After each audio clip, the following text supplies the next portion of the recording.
Aujourd'hui, vous avez participé au dialogue en humanité. Qu'est-ce que vous avez tiré de cette agora de ce matin?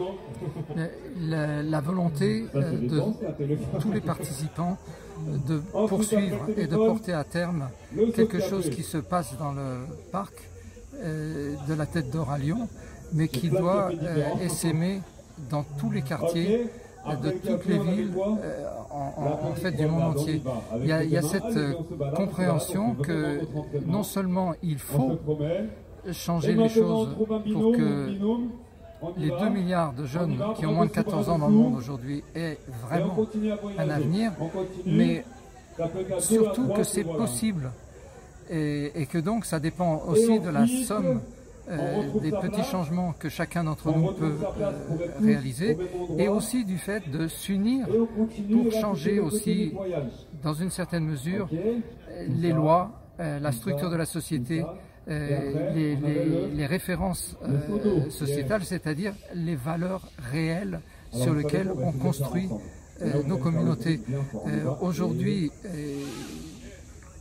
par exemple, nous sommes sommés du matin jusqu'au soir, un peu partout, d'être compétitifs. C'est-à-dire que les êtres humains sont en compétition les uns avec les autres, en tant qu'individus, en tant qu'entreprise, en tant que nation, alors que nous sommes à une époque dans laquelle nous devons tous faire équipe. Et c'est ça que j'ai retenu de ce qui s'est passé ce matin, c'est la volonté de faire équipe. Ensuite, il faut trouver le chemin. Comment faire équipe, comment se structurer, comment s'organiser. Ça, c'est le travail des mois et des années à venir. Je crois que vous travaillez pour les Nations Unies également? Oui, alors l'ONU est née au lendemain d'un conflit énorme qui a fait 50 millions de morts, la Deuxième Guerre mondiale, et puis Hiroshima et Nagasaki, c'est-à-dire le premier usage de la bombe atomique qui est absolument désastreux. Au lendemain de telles horreurs, l'humanité est capable à ce moment-là de se restructurer pour faire les choses autrement. C'est comme ça qu'on a créé les Nations Unies, pour promouvoir la paix, mais pas seulement pour promouvoir la paix, c'est aussi pour réaliser une certaine justice. C'est pour ça qu'il y a tout un tas d'institutions qui ont été créées, qui ont trait au quotidien des gens. Le programme des Nations Unies pour le développement, l'Organisation des Nations Unies pour l'enfance, la FAO qui s'occupe de l'agriculture, etc., etc. Donc c'est-à-dire que il faut remettre de la justice et de la justesse dans nos rapports entre nous. Et en réalité, il y a un code de valeurs qui a été établi avec la Charte des Nations Unies et l'adoption, peu de temps après, de la Déclaration universelle des droits de la personne humaine, où on dit que tous les êtres humains naissent libres et égaux en dignité et en droit. On appelle aussi qu'ils sont dotés de conscience et de raison, et on indique qu'ils doivent agir les uns envers les autres dans un esprit de fraternité.